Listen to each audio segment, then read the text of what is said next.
बेटा व्यक्ति की आय 20-25% बढ़ाने पर तुम्हारी इनकम 25% बढ़ा दी और कितनी हो गई? 20,000 हो गई। तो उसका ओरिजिनल या मूल वेतन क्या था? उसकी मेन सैलरी कितनी थी? ओरिजिनल सैलरी कितना लगाया? 15, 16, 18 कितना आया? रुको जरा देखते हैं अपन। देखो मान लो एक्स है, माना ओरिजिनल कितनी है? ओरिजिनल सैलरी मान लो एक्स है, कितनी रुपीस है?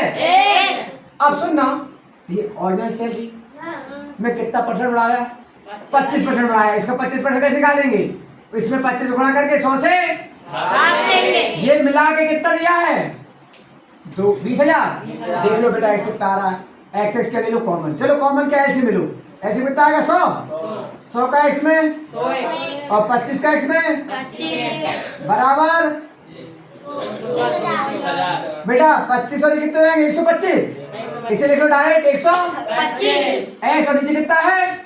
100। इसका मैंने कर लिखिए। अब काटा पीटी काटो। देखो ये काटो आप कितने से? 25 से काट दें। 25 अट्ठे 200 जीरो की 25 पंजे 5 से काट दो। 5 दूनी 0। बेटा गुणा करेंगे जी 8 दूनी 16। मतलब कौन सही है? 16। अगला देखें 15 पेन का क्रय मूल्य। इसका 15 पेन का 20 पेन के विक्रय मूल्य के बेटा सुनना 15 पेन जितने में खरीदते हो 20 पेन उतने में बेचते हो। क्यों बेटा?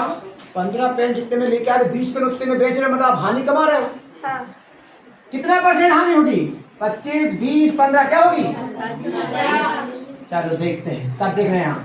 भैया बोलो माना 25 पेन का कितना मान ले? कितने में लेके आए? कॉस्ट प्राइस बोलते हैं। माना 25 पेन की 15 है। 15 पेन की क्रय मूल्य तो बोलते कॉस्ट प्राइस मान लो एक्स है। कितने रुपीस है? तो 20 पेन को तुमने जितने में बेचा देखो, और किसके बराबर है? 20 पेन के विक्रय मूल्य। तो बोलो विक्रय मूल्य कितने के बराबर है? तो बेटा एक पेन का मान लो। कितने का मान लो? चलो तो विक्रय मूल्य कितना जाएगा बेटा? सब देखना, ध्यान देना लॉजिक। तो लिख लेना 15 के बराबर 15 किसके बराबर है? 20 के। तो 15/20 कर लेना और एक्स कितना हो जाएगा? एक विक्रय मूल्य कितना जाएगा? लेकिन एक पेन का, ये एक पेन का क्या था? क्रय मूल्य।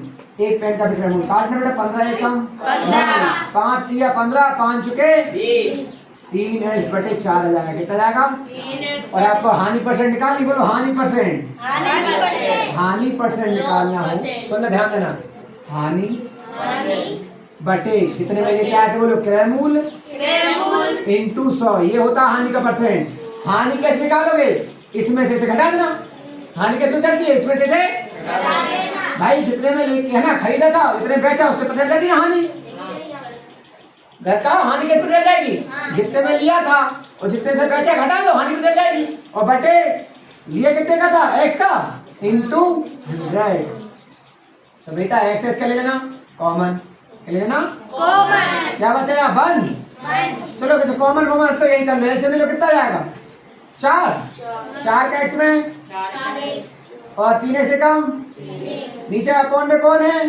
एक्स। तो अपॉन के एक्स में यही लिख लो इसी में साथ ही 100 का 100 जब बराबर चलने दो बेटा। 4 में से क्या? 3 का 1 एक्स इंटू में एक्स 4 से 100 को काटोगे कितनी बनेगा? तो कितनी परसेंट हानि हुई? 25 बेटा। चलो ये निकाल लेंगे बेटा। त्रिभुज का क्षेत्रफल कितना है? 4√3 बेटा। समबाहु को बोलते हैं इक्विलेटरल ट्रायंगल। इक्विलेटरल ट्रायंगल का एरिया क्या होता है? 4/3 बोलो नहीं √3/4 बोलो। साइड स्क्वायर क्या होता है? ये होता है बेटा इक्विलेटरल ट्रायंगल का एरिया, समबाहु त्रिभुज का क्षेत्रफल। तो एरिया तुमको कितना दिया है? इतना दिया है एरिया। देखिए कितना दिया है? दिया है ये वैसा का बेटा √3 से √3 4 का हो जाएगा गुणा में 4 हो जाएगा गुणा में 4 चुके 16 किसके वर्ग होता है? बार से बार साइड कितनी आ गई? कौन सा सही है? अच्छा क्या निकालना है इसका? Cube root. घनमूल क्या बोलते हैं? बोलो क्यूब रूट निकालने के लिए 3 के जोड़े बनाते हैं। क्या बनाते हैं?